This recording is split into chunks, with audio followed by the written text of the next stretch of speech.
Posting foto Jokowi pakai sorban putih, netizen setan iblis dajjal, ditulis dari berbagai sumber. Sebelum kita lanjut, jangan lupa subscribe dan nyalakan loncengnya agar Anda menjadi yang pertama mendapatkan informasi dari jurnal terupdate.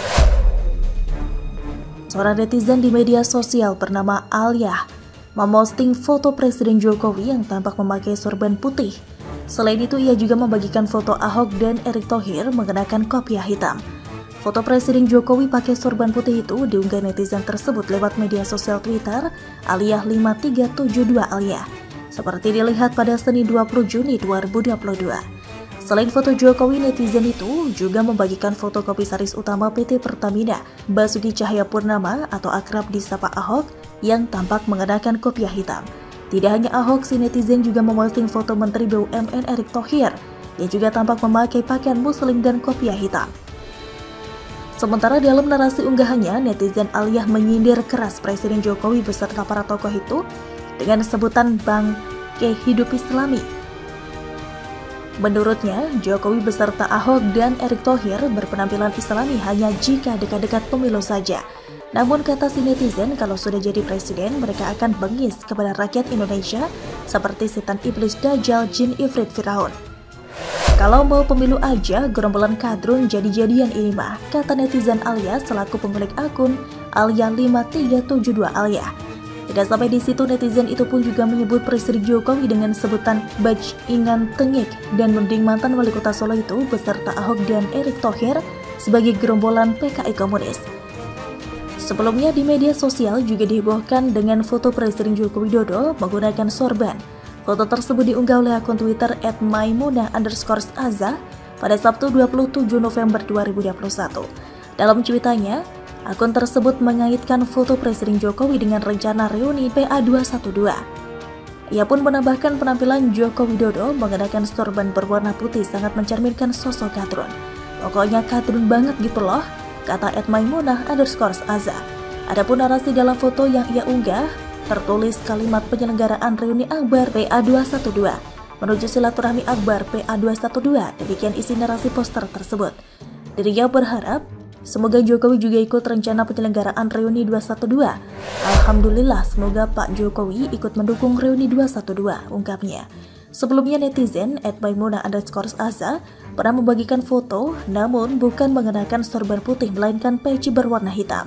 Serangan fitnah dan kabar bohong atau hoax jelang Pilpres 2019 dahulu menjadi salah satu hal yang disoroti oleh calon presiden nomor urut 01 Joko Widodo.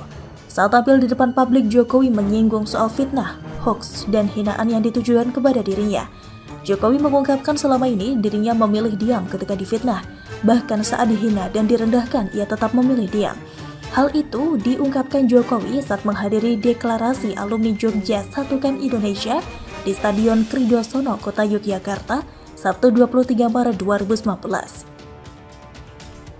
Mantan Gubernur Nusa Tenggara Barat atau NTB, Tuan Guru Bajang atau TGB Zainul Majdi pernah memuji Presiden Joko Widodo yang tetap tulus bekerja walaupun terus difitnah saat menjelang Pilpres 2014.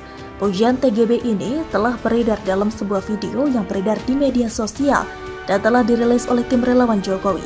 Dalam video ini, TGB memberikan penjelasan yang menyentuh hati terkait isu serta fitnahan-fitnahan yang sering menyerang Jokowi. Mantan politisi Partai Demokrat ini menceritakan bahwa Jokowi dan keluarga besarnya terus diserang dengan berbagai macam isu dan fitnah-fitnah. Mungkin tidak ada pemimpin yang paling banyak dihina melebihi beliau. Luar biasa hinaan, hujatan dan fitnahnya. Bahkan sampai pada hal inti yang menyangkut kehormatan beliau dan kehormatan keluarga beliau, ujar pria yang akrab dipanggil TGB. TGB menceritakan semua fitnah yang tertuju pada Jokowi dijawab oleh mantan wali kota Solo ini dengan kerja dan kerja. Yang kita saksikan bersama, walaupun fitnah demi fitnah itu tidak pernah putus, tapi beliau tetap bekerja, sungguh-sungguh bekerja. Lanjut TGB yang langsung disambut riuh tepuk tangan. Bagaimana menurut Anda?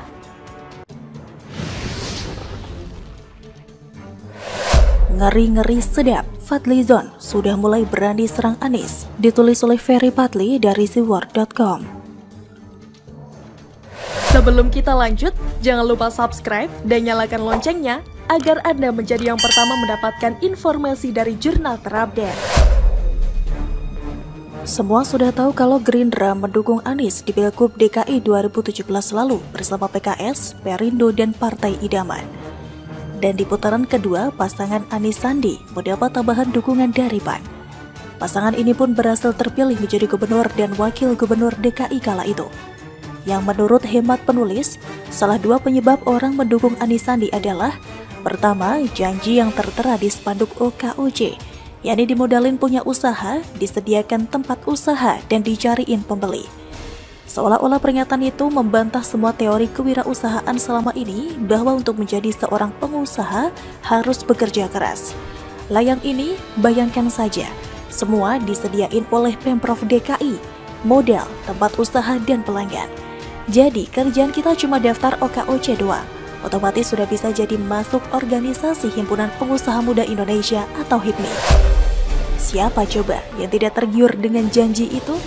Selanjutnya, ada juga janji rumah DP 0 rupiah, yang program ini menyasar warga kelas menengah ke bawah atau yang berpenghasilan 7 juta rupiah ke bawah. Dan warga juga bisa memilih jenis rumah tapak. Asli bikin orang ngiler dengan janji ini, karena bisa punya rumah tanpa DP itu sangat jarang ada, apalagi di kota besar seperti DKI Jakarta. Hanya saja janji DP 0 ini sekarang tinggal janji, karena yang bisa dapatkan program tersebut ternyata masyarakat berpenghasilan minimal 14 juta rupiah. Sementara Prabowo kala itu di tahun 2017 sempat memuji Anies, yang mengatakan kali ini Gerindra tidak akan salah dalam mengusung cagup. Sebaiknya kita memilih calon nomor 3. Kita sudah cari Anies Baswedan dan Sandiaga Uno. Kali ini kita sudah nggak salah, yang dulu ya sudah. Gue minta maaf deh. Maksud kita baik, tetapi begitu jadinya, ujarnya saat menjadi juru kampanye pasangan Anies Sandi. Mengikuti jejak bosnya, Fadlizon juga memuji mujiwan Anies. Ia kala itu sempat mengatakan, gubernur yang didukung oleh kadrun tersebut sudah berada di jalur yang tepat selama 100 hari kepemimpinannya. Atau dengan kata lain, Zon mengatakan kebijakan Anies Sandi sudah on the right track. Nah, dengan demikian dapat disimpulkan bahwa mantan wakil ketua DPR itu juga merupakan pendukung Anies Sandi. Apalagi sebelumnya ia sudah kontra dengan Ahok. Jadi siapa lagi gubernur DKI yang didukung oleh Fadlizon kalau bukan Anies? Tapi itu dulu. Sekarang ada pantun mengatakan, lain hulu lain parang, lain dulu lain sekarang. Sekarang Fadlizon malah menyerang balik Anies. Pintu masuk yang ia gunakan mencela gubernur DKI itu adalah Formula E. Sebagaimana kita ketahui bahwa hajatan Formula E ini banyak dipuja-puji oleh buzzer Anies dan pendukungnya. Tapi tidak bagi Fadlizon. Menurut Om Fadli, tidak ada yang bisa dibanggakan dari balap mobil kursi tunggal itu karena tidak ada orang Indonesia yang jadi pembalapnya. Anak buah Prabowo itu tanpa tedeng aleng-aleng menyebut Indonesia hanya jadi penonton doang. Harusnya kita bangga kalau ada pemain Indonesia bukan penonton. Bule-bule berlaga kita cuma jadi penonton, ujarnya. Ada benarnya juga sih yang disampaikan oleh Fadlizon itu, duit negara habis ratusan miliar hanya untuk menyelenggarakan balap mobil untuk orang luar. Apasnya Formula E itu kurang diminati oleh masyarakat, sehingga ketua panitianya, Ahmad Sahroni dan politisi PAN Zita Anjani terpaksa memborong tiketnya. Biar kelihatan banyak yang nonton gitu, jadi gak malu-maluin amat. Beda dengan Mandalika, masih ada pembalap Indonesia yang ngaspal di sana, seperti Mario Suryo Aji, Reka Yusuf Fadilah, Aan Riswanto, dan Muhammad Riandra Trihardika. Yang jadi pertanyaan di sini, kenapa Fadlizon kok tiba-tiba menyerang Anies? Ada apa gerangan? Dari dulu program Anies yang amburadul juga banyak, kenapa baru sekarang dia bersuara? What happened? Ujar bule Inggris. Ini sebenarnya tidak jauh dari yang namanya perebutan kekuasaan, guys.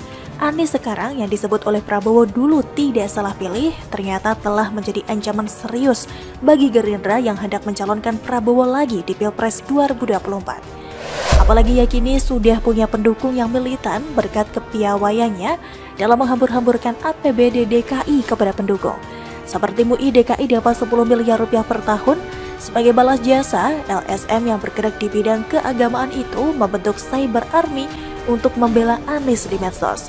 Termasuk salah seorang pendukung Anies garis keras, Geis Khalifa, juga menikmati APBD DKI lewat jabatan komisaris Ancol yang diberikan kepadanya.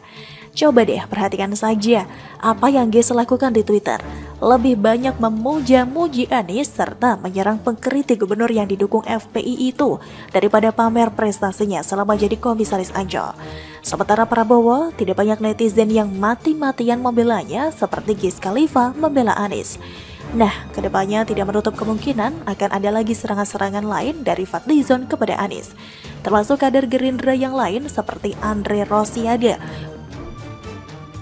Ferry Juliantono, Desmond J. Mahesa, Daniel Anzar Simanjuntak tidak menutup kemungkinan akan turut menyerang Anies, lantaran menganggap mantan Mendikbud itu sebagai lawan politik Prabowo. Politik memang unik. Hari ini kawan, besok bisa jadi lawan. Lawan bisa jadi kawan, tergantung situasi dan kepentingan. Sepertinya Prabowo salah pilih lagi nih. Ternyata cagup yang diusungnya di Pilgub DKI 2017 lalu malah berpotensi menjadi lawan terberatnya di Pilpres 2024.